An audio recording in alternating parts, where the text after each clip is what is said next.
Durante décadas, a capoeira foi contada como uma história simples. Um lugar, um início, um caminho linear. Mas a verdade nunca foi simples. Hoje, no Vozes da Mandinga, vamos entrar numa das maiores polêmicas da história da capoeira. Afinal, a capoeira nasceu na Bahia ou no Rio de Janeiro?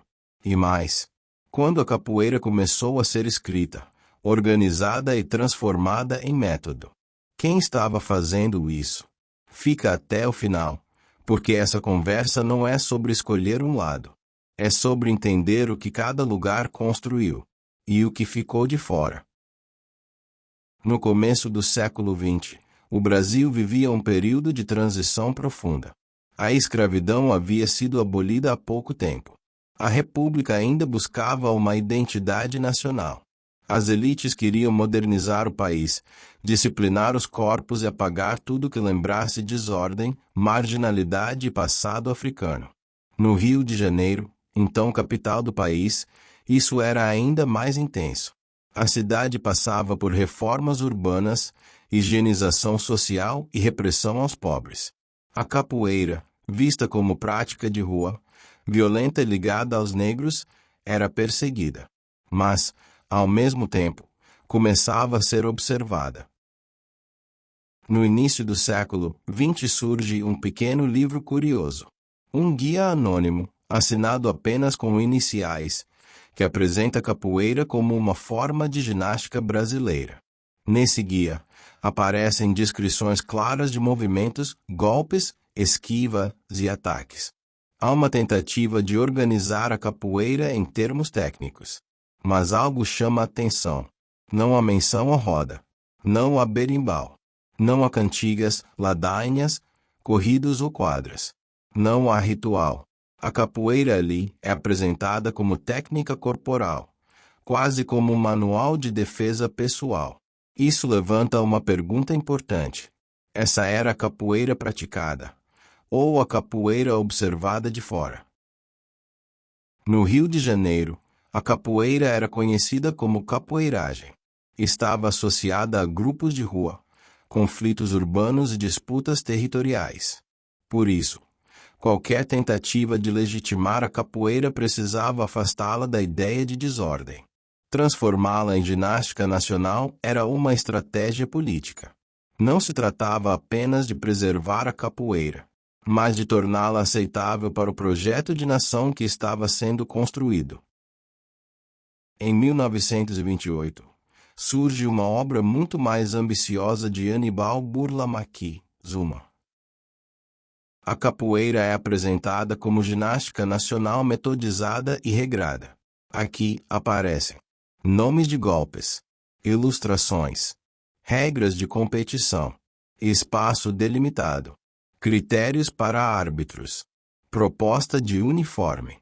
É um projeto claro de esportivização. Mas, novamente, algo salta aos olhos. A capoeira descrita ali não tem berimbau, canto, ritual, jogo simbólico. É uma capoeira silenciosa, sem musicalidade, sem espiritualidade. Uma capoeira pensada para quadras, não para rodas. Aqui nasce a polêmica. Se os primeiros livros surgem no Rio de Janeiro, se a primeira tentativa formal de método aparece ali, isso significa que a capoeira nasceu no Rio? Ou significa apenas que foi ali que ela começou a ser escrita? Porque escrever não é o mesmo que criar. Enquanto isso, na Bahia, a capoeira seguia outro caminho. Não o do papel, mas o do corpo. Ali, a capoeira era jogo de roda, ritual, música, canto, berimbau, malícia, ancestralidade. Na Bahia, a capoeira não precisava ser legitimada por livros. Ela estava viva nas ruas, nos terreiros, nos largos e nas festas populares. Mas por isso mesmo, não era escrita. E aqui está o ponto central da polêmica. Os livros do Rio de Janeiro não falam de ladainhas, quadras, corridos, toques de berimbau, hierarquia de roda, Ritual de entrada e saída. Eles descrevem uma capoeira funcional, mas não cultural. A capoeira como luta. Não a capoeira como linguagem simbólica. A capoeira que o mundo conhece e hoje tem. Música, ritual, roda, malícia, jogo simbólico. Essa capoeira não está nos livros do Rio. Ela está viva na Bahia. Isso não significa que o Rio não seja importante.